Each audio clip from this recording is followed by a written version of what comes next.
Antes de empezar el relato, tengo un comunicado importante. Nuestro equipo está haciendo un sorteo de 1,000 pesos para ustedes que están siguiendo el crecimiento del canal.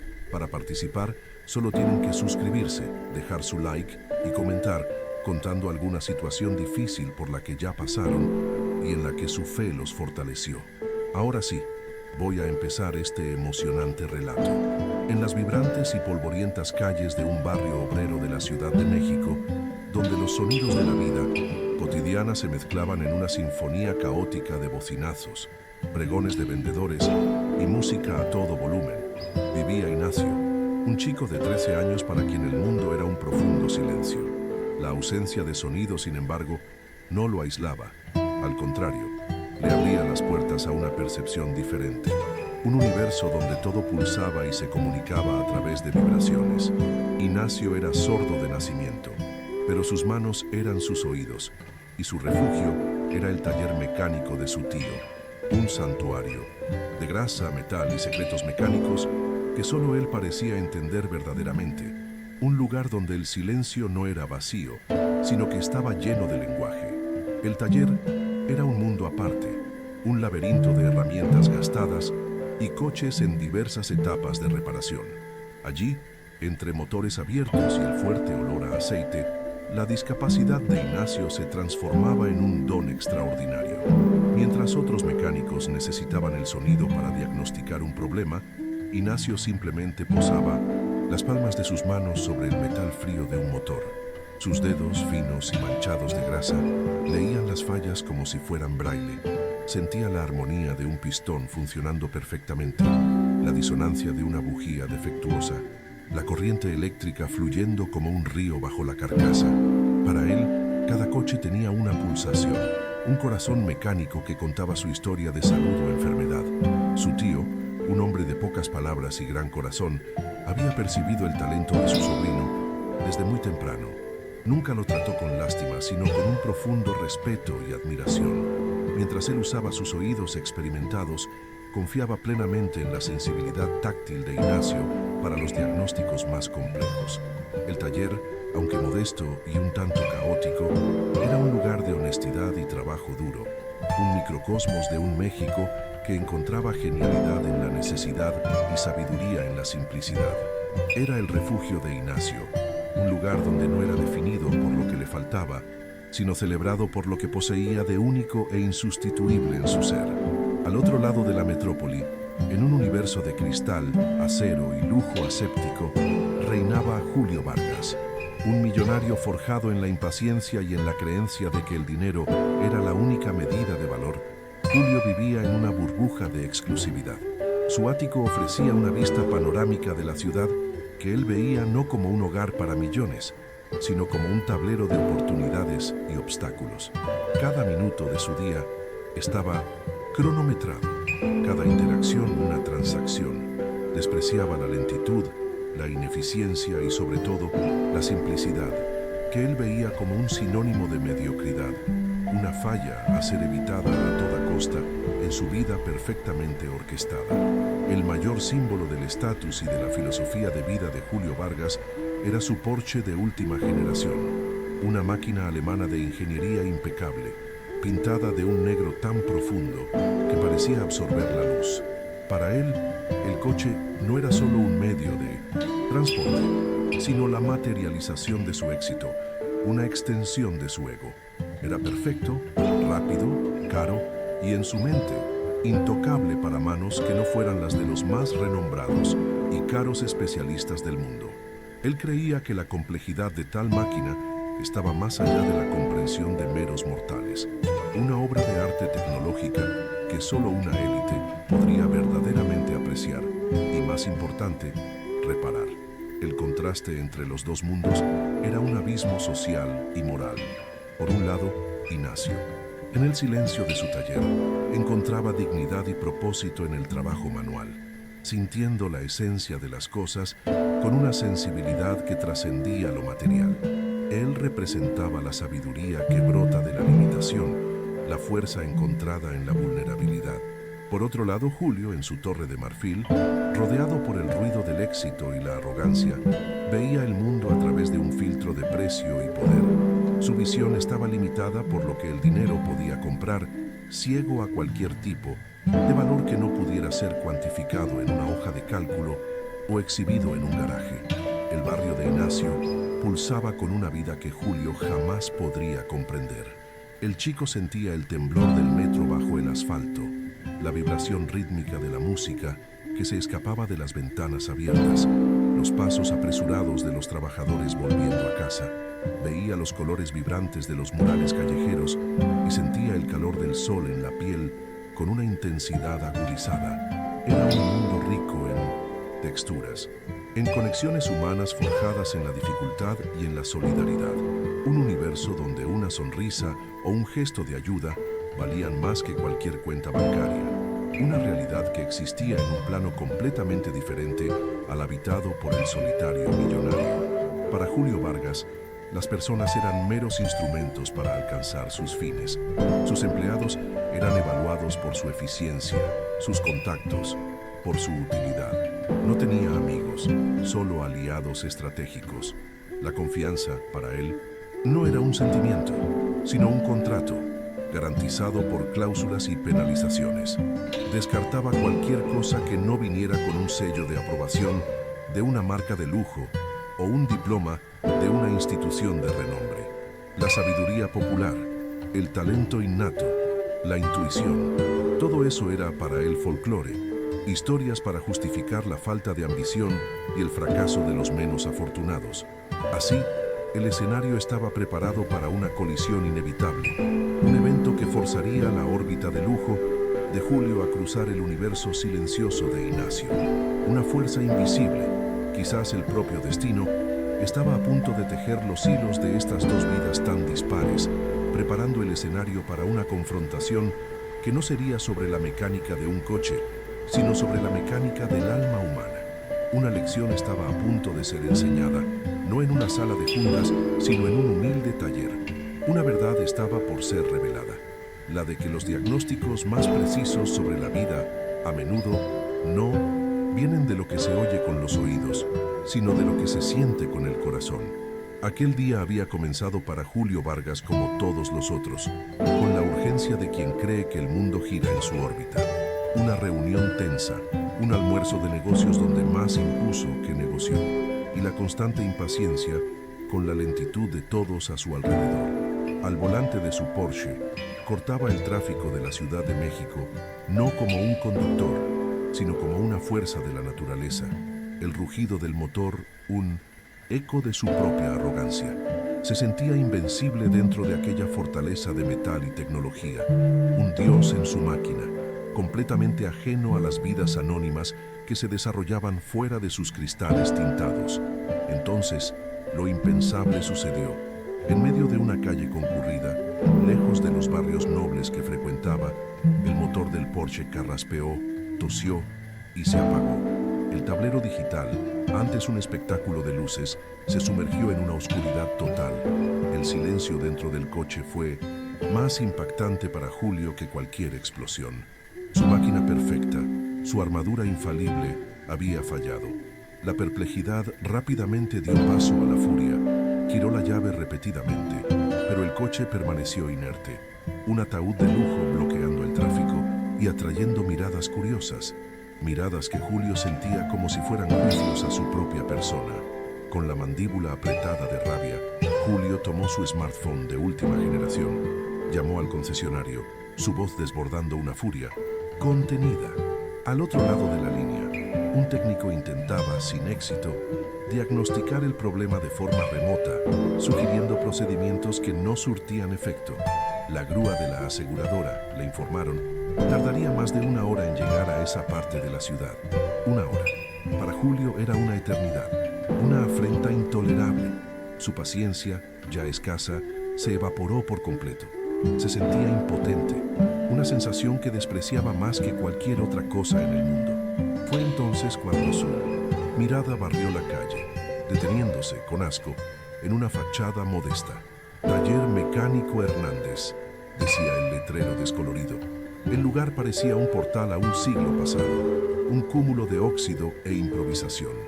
La idea de que esa chatarrería, como mentalmente lo clasificó, pudiera siquiera tocar su coche era absurda, casi cómica. Sin embargo, la alternativa era esperar, ser una estatua de indignación en medio de la calle, movido por un impulso de desesperación y por la arrogancia de quien cree que puede simplemente comprar la solución a cualquier problema. Salió del coche, cerrando la puerta con fuerza. No iba a pedir ayuda, iba a exigirla, seguro de que un puñado de billetes resolvería la molestia. La entrada de Julio en el taller fue como la de un conquistador en territorio bárbaro. Su traje italiano impecablemente cortado era una aberración en el ambiente impregnado de grasa y sudor. No saludó, solo anunció su presencia con una voz alta y autoritaria, mirando al tío de 1900. Ignacio de arriba abajo. Necesito que arregle mi coche. Es ese de ahí fuera, dijo señalando con la barbilla. Y espero que sepa lo que está haciendo, porque no es cualquier coche. La frase llevaba el peso de una amenaza, la presunción de que el valor del coche era infinitamente superior al de las personas en ese lugar. El tío de Ignacio, un hombre acostumbrado a lidiar con motores de escarabajos y camionetas antiguas, sintió un escalofrío. Miró el Porsche en la calle y supo de inmediato que estaba fuera de su alcance.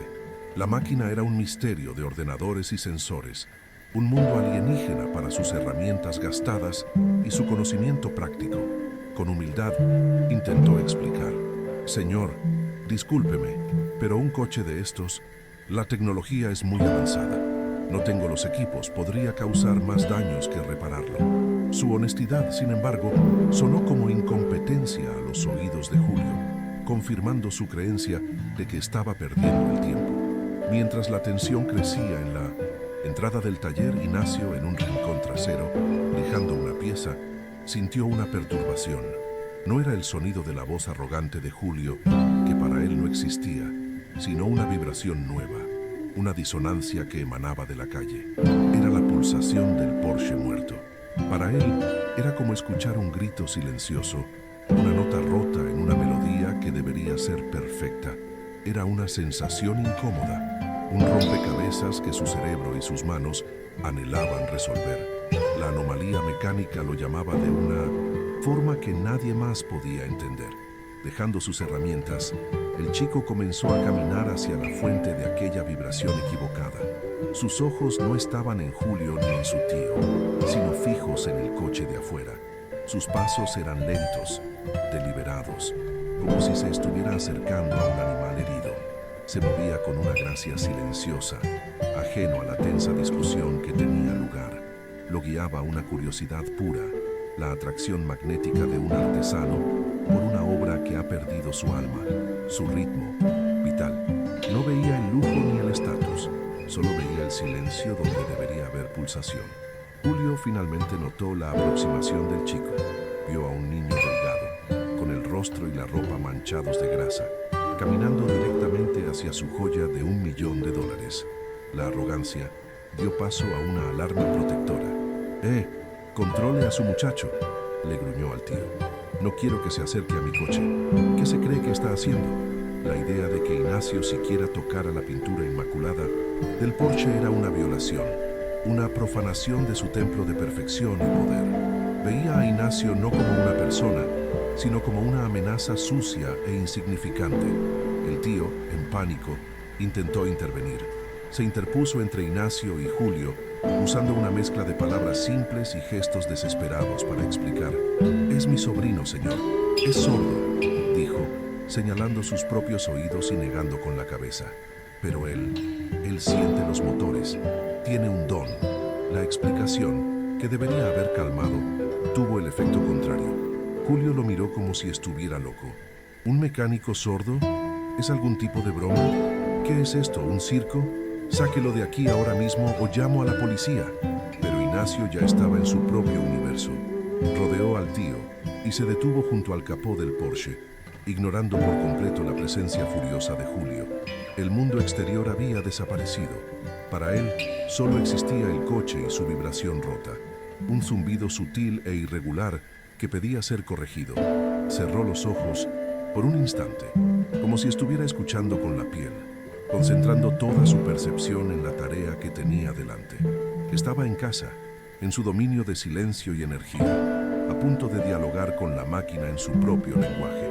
El momento crítico había llegado. Ignacio levantó lentamente las manos, los dedos abiertos, como un director de orquesta a punto de dirigir una orquesta silenciosa. Las movió hacia el capó liso y brillante del coche. Para Julio, aquello fue el colmo del absurdo y de la falta de respeto. La rabia burbujeó dentro de él, una ola de indignación a punto de explotar. Abrió la boca para gritar, para expulsar a aquella gente de su presencia, para acabar con aquella farsa humillante que se estaba desarrollando ante sus ojos. Con una delicadeza que contrastaba con sus manos sucias de grasa, Ignacio las posó sobre el metal frío del capó. En el instante en que su piel tocó la superficie, un flujo de información recorrió su cuerpo. No sintió el metal, sino lo que estaba debajo de él. Un mapa complejo de circuitos eléctricos. Sintió el camino de la energía desde la batería, recorriendo los cables como ríos, y sintió el punto exacto donde la corriente se volvía débil, una represa casi imperceptible que interrumpía el flujo vital de la máquina.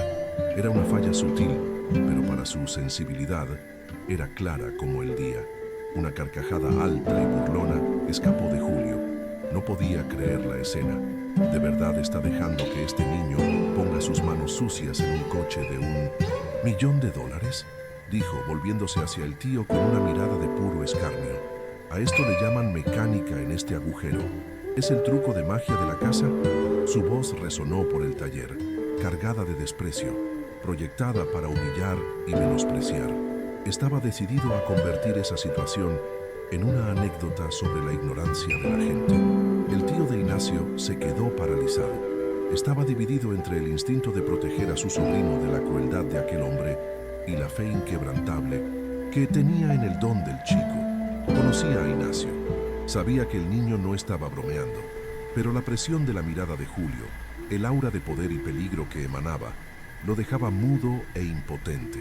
Solo observaba, con el corazón encogido, rezando para que la genialidad de su sobrino pudiera, de alguna manera, silenciar la arrogancia que los confrontaba.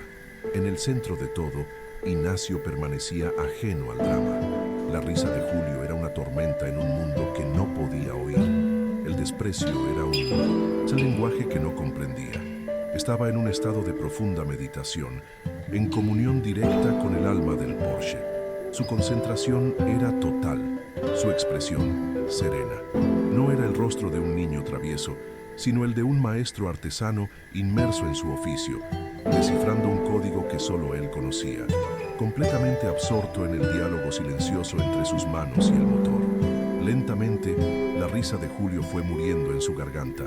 Observaba la postura del chico. Había algo en aquella quietud, en aquella intensidad concentrada, que lo perturbaba. No parecía una broma. La ausencia total de reacción de Ignacio a su escarnio era desconcertante. El niño no estaba tratando de demostrarle nada. De hecho, parecía ni siquiera notar su existencia. Julio, un hombre acostumbrado a ser el centro de todas las atenciones, sintió una extraña e incómoda sensación de ser invisible. Con los ojos aún cerrados, Ignacio comenzó a deslizar los dedos sobre el capó, trazando líneas invisibles. Para quien miraba, desde fuera, parecían gestos aleatorios, sin sentido. Pero para el chico estaba mapeando el cableado eléctrico, siguiendo el flujo de energía, bordeando los relés y fusibles en su mente. Era un proceso de visualización táctil, una lectura precisa del esquema eléctrico del coche. Para Julio, aquello era un teatro bizarro, una escenificación de alguna superstición local que lo irritaba cada vez más. La paciencia de Julio se agotó de nuevo. La curiosidad inicial dio paso a una furia renovada. «Basta de esta payasada», gritó tomando el celular. «Voy a llamar a la policía si no quita a ese niño de mi coche ahora mismo.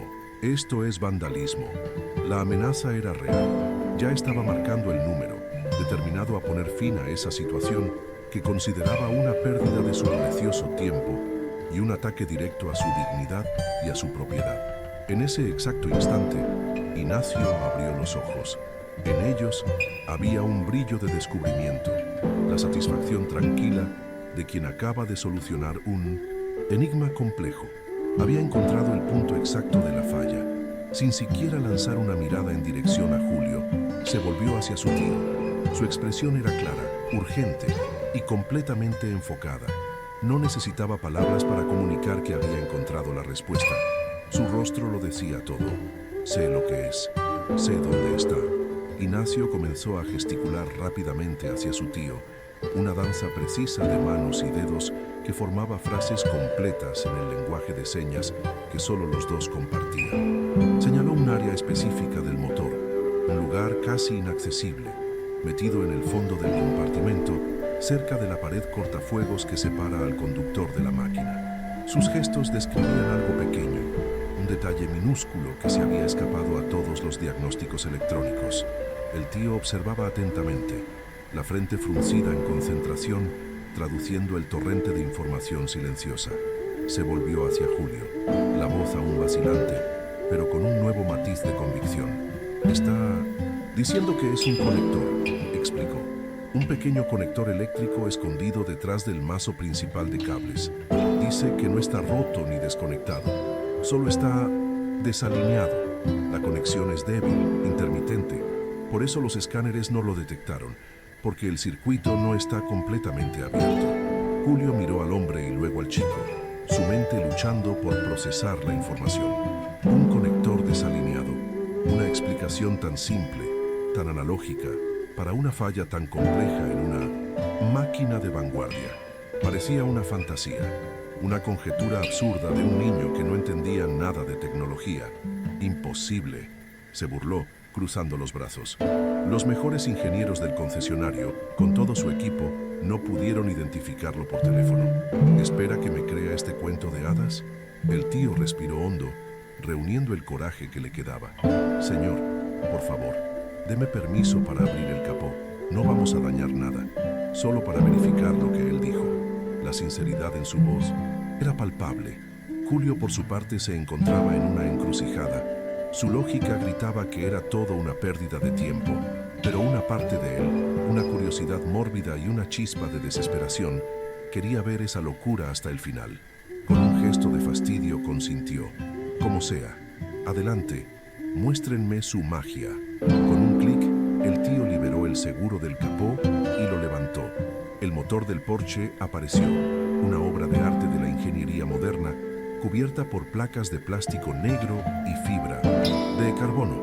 Era un bloque impenetrable sin tornillos ni cables visibles, diseñado para mantener a los aficionados a distancia. Incluso el tío de Ignacio, un mecánico experimentado, lo miró con un sentimiento de derrota. Era como mirar una caja fuerte sellada, sin la menor idea de dónde estaba la cerradura. Ignacio, sin embargo, no demostró la menor vacilación. No necesitaba un mapa visual. El mapa estaba en sus manos, en su memoria táctil. Con la agilidad de quien conoce el camino de memoria, se inclinó sobre el guardabarros, su pequeño cuerpo permitiéndole alcanzar un espacio apretado entre el bloque del motor y la estructura del coche, un lugar que un hombre adulto apenas podría inspeccionar visualmente. No estaba buscando con los ojos, se estaba guiando por la energía, por el punto exacto donde sentía la disonancia. Julio observaba cada movimiento, una guerra silenciosa librándose dentro de él. Su escepticismo, su visión del mundo construida sobre la lógica del dinero y la tecnología, estaba en conflicto directo con lo que sus ojos veían. Veía a un chico sordo, sucio de grasa, moviéndose con una certeza y una autoridad que él mismo, con todo su poder, raramente sentía. Era desconcertante, inexplicable y profundamente irritante. Se encontró conteniendo la respiración, esperando el inevitable fracaso que demostraría que él tenía razón. Los dedos de Ignacio se sumergieron en la maraña de componentes. No forzó nada, solo siguió el camino que ya había trazado en su mente. Entonces, sus dedos lo encontraron. Un pequeño clip de plástico, casi invisible. Lo sintió. Estaba ligeramente fuera de lugar. Con una presión precisa y delicada del pulgar, lo empujó. Hubo un clic minúsculo, casi inaudible para cualquiera, pero para la sensibilidad de Ignacio fue un acorde poderoso, el sonido de la armonía siendo restaurada. La vibración rota cesó instantáneamente. El chico retiró la mano, se limpió la grasa en los vaqueros desgastados y miró a su tío.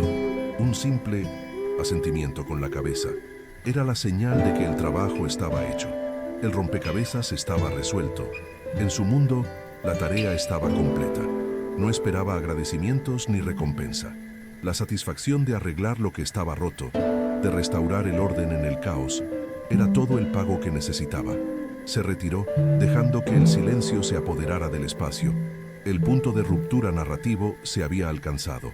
Una quietud pesada y cargada de expectativa se instaló en el taller.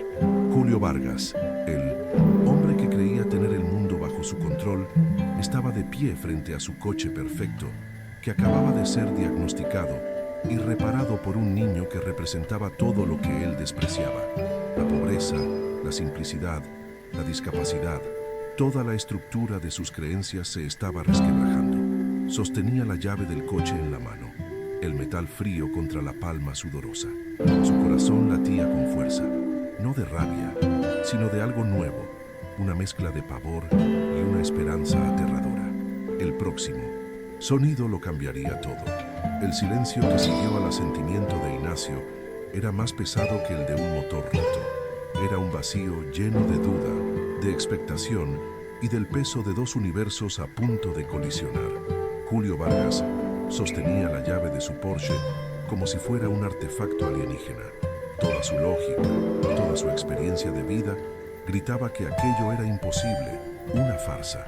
Aún así, caminó hacia el coche, cada paso una batalla contra su propio escepticismo. Su mundo, ordenado y predecible, dependía del fracaso de aquel chico.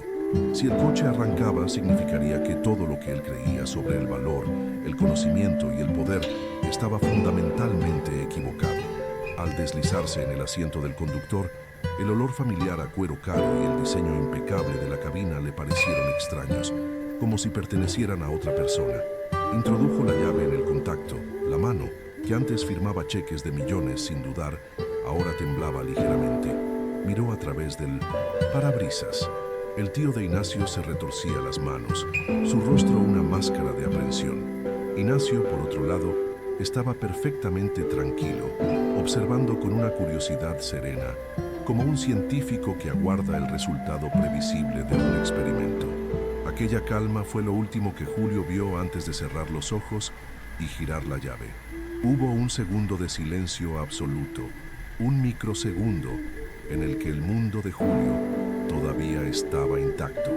Y entonces sucedió. El motor del Porsche no solo arrancó, sino que explotó en vida con un rugido profundo, potente y perfectamente afinado. Era el sonido de la salud mecánica, la sinfonía de cientos de piezas moviéndose en perfecta armonía. Un sonido que Julio conocía íntimamente, el sonido por el que había pagado una fortuna para poseer. Pero escucharlo en ese momento, en ese lugar, por las manos de aquel niño, no le trajo satisfacción. Le trajo un shock tan profundo que pareció desordenar sus pensamientos, un rayo que iluminó la oscuridad de su propia arrogancia. El shock paralizó a Julio.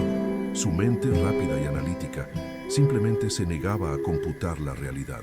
Miraba el panel de instrumentos, ahora encendido con todas sus luces vibrantes, como si estuviera viendo una aparición. No podía ser. Mecánicos con escáneres de miles de dólares no habían encontrado el problema, pero un niño sordo, usando solo sus manos, lo había resuelto en menos de un minuto. La realidad de la situación era un ataque directo a los cimientos de su universo. Sentía el temblor del potente motor a través del asiento y cada vibración era un martillo rompiendo sus certezas. Lentamente, como si emergiera de un trance, Julio giró la cabeza y su mirada se encontró con la figura de Ignacio al otro lado del cristal. El chico no sonreía, no exhibía triunfo. Su expresión era la misma, calma, neutra, como si el resultado fuera lo más natural del mundo. Y fue esa serenidad la que finalmente quebró a Julio. La ausencia de ego, la pura y simple conexión con la tarea era más impresionante que la propia reparación. Ignacio no lo había hecho para humillarlo o para demostrar algo. Lo hizo porque era lo que él hacía, restauraba la armonía. Fue entonces cuando la verdadera revelación lo golpeó, una verdad oculta que estuvo frente a él todo el tiempo, pero que su arrogancia le impidió ver. Miró las manos de Ignacio, las mismas manos que había despreciado, que había llamado sucias. Ahora las veía bajo una nueva luz. No eran manos sucias de grasa, eran instrumentos de una percepción extraordinaria, herramientas de un genio que trascendía la tecnología y la ciencia convencional. La revelación no era sobre un conector, sino sobre la existencia de una forma de sabiduría que su dinero jamás podría comprar, ni sus expertos podrían replicar. La muralla de arrogancia que Julio construyó a su alrededor durante décadas se desmoronó en un instante. El escepticismo dio paso a un sentimiento abrumador de humildad, una emoción que apenas recordaba haber sentido. Comprendió con una claridad dolorosa que su visión del mundo era un fraude. Había pasado la vida midiendo todo en cifras, en poder, en estatus, y acababa de presenciar un tipo de poder que no podía ser cuantificado, una genialidad silenciosa que habitaba el cuerpo de un niño pobre y sordo, demostrando que el verdadero valor a menudo reside donde menos se espera. Con movimientos lentos, casi robóticos, Julio apagó el motor, sumergiendo de nuevo el taller en el silencio. Abrió la puerta y salió del coche. La persona que se levantó del asiento de cuero no era el mismo hombre que había entrado en el taller minutos antes. El conquistador impaciente había desaparecido, reemplazado por un hombre aturdido, despojado de su soberbia, tambaleándose bajo el peso de una revelación que lo había transformado de dentro hacia afuera. Caminaba no como un millonario, sino como un peregrino que acababa de presenciar un milagro. Se acercó a Ignacio, que permaneció quieto, sin miedo. El tío del chico dio un paso adelante, protector, pero se relajó al ver el rostro de Julio.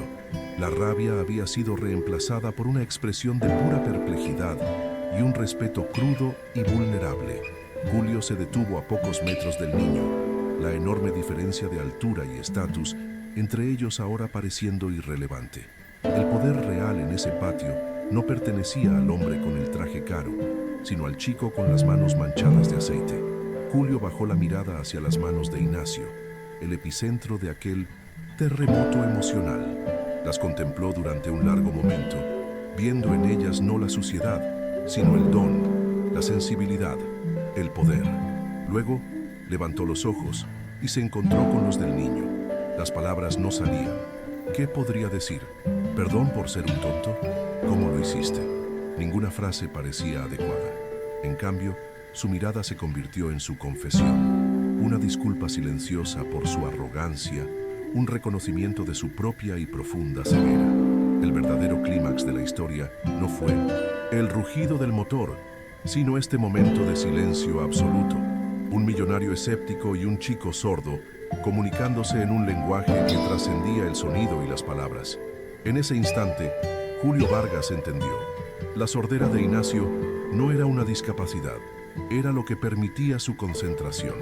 Sin la distracción del sonido, su sentido del tacto había evolucionado a algo sobrehumano. No oía el mundo, lo sentía y había sentido el alma del coche de una forma que ninguna máquina jamás podría. La transformación de Julio estaba completa. El hombre que se rió, que se burló, que amenazó, había muerto allí, en ese suelo de tierra y grasa. La verdad innegable de lo que había presenciado había purificado su arrogancia con el fuego de la humildad. Ya no era el centro de su propio universo. Acababa de descubrir que el universo era infinitamente más grande y más misterioso de lo que su limitada visión del mundo permitía. Un nuevo Julio Vargas nació en ese momento, un hombre roto y reconstruido por la genialidad silenciosa de un niño. Finalmente, la voz de Julio Vargas regresó, pero era diferente, despojada de la autoridad metálica de antes. Era la voz de un hombre roto y reconstruido, guiado por el único instinto que conocía para retribuir valor.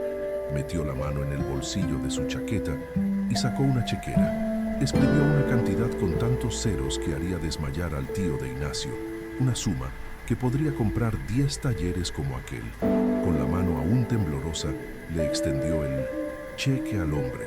Esto es por todo.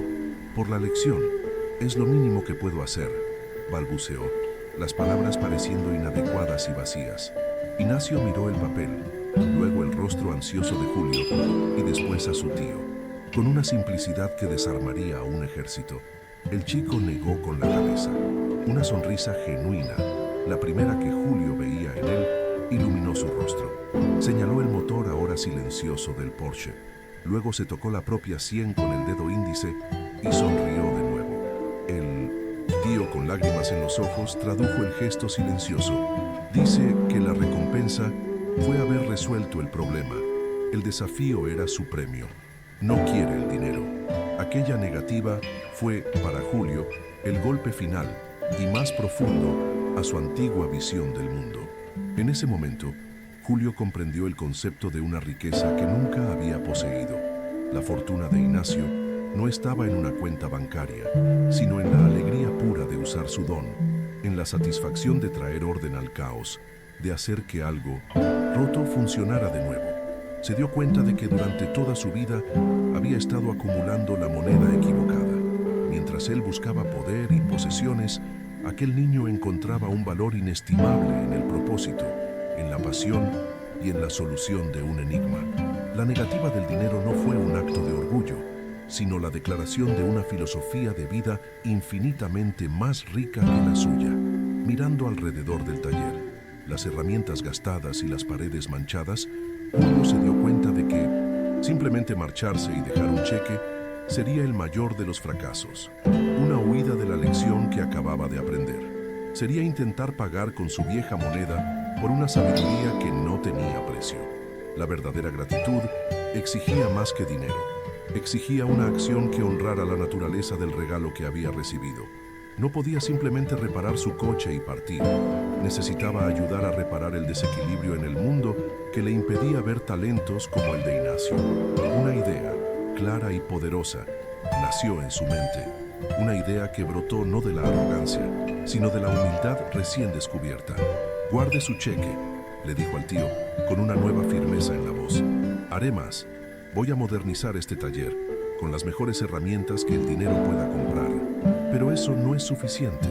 Voy a crear una fundación con el nombre de Ignacio, una institución dedicada a encontrar y apoyar a jóvenes con dones como el suyo, talentos sensoriales, alternativos, que nuestro mundo ruidoso y ciego se niega a ver». Ignacio no comprendió las palabras, pero sintió el profundo cambio en la vibración de Julio. La energía dura, impaciente y disonante que el hombre emanaba al llegar se había transformado en una frecuencia tranquila, resonante y llena de propósito.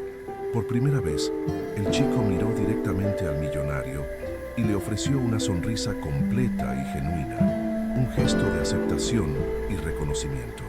Era la absolución silenciosa, el entendimiento de que aquel hombre ya no era el enemigo, sino un aliado, alguien que finalmente había aprendido a escuchar el silencio. Cuando Julio Vargas finalmente subió a su Porsche y se preparó para partir, ya no era el mismo hombre.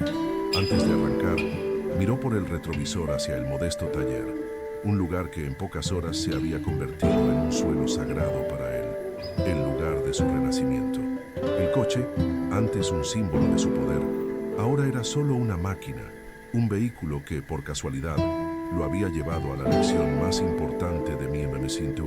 Su vida ya no era el amo de la máquina, era un humilde estudiante de la verdad que ésta le había ayudado a encontrar. En los meses que siguieron, la promesa de Julio se hizo realidad. El taller mecánico Hernández fue transformado, equipado con la más moderna tecnología, pero su corazón permaneció el mismo. La verdadera celebración, sin embargo, no estaba en los nuevos elevadores hidráulicos o en los escáneres digitales, sino en la creación de la Fundación Ignacio. Era un puente que se construía entre el mundo del poder y el mundo de la percepción, una promesa de que otros talentos ocultos no volverían a ser ignorados. Ignacio ahora trabajaba con las mejores herramientas, pero su don más preciado seguían siendo sus manos y su corazón. Esta historia nos recuerda que los diagnósticos más profundos sobre la vida y sobre nosotros mismos raramente vienen del ruido del mundo exterior. Nacen en el silencio en aquello que sentimos cuando nos atrevemos a cerrar los ojos y percibir de verdad. La genialidad puede habitar en los lugares más humildes y la verdadera fuerza a menudo se forja en las limitaciones que se nos imponen. El valor de un ser humano no está en lo que tiene, sino en lo que es capaz de sentir y transformar. Si esta historia ha tocado tu corazón, compártela con alguien que necesite creer de nuevo en el poder de la percepción y de la humildad. Y comenta desde dónde estás viendo.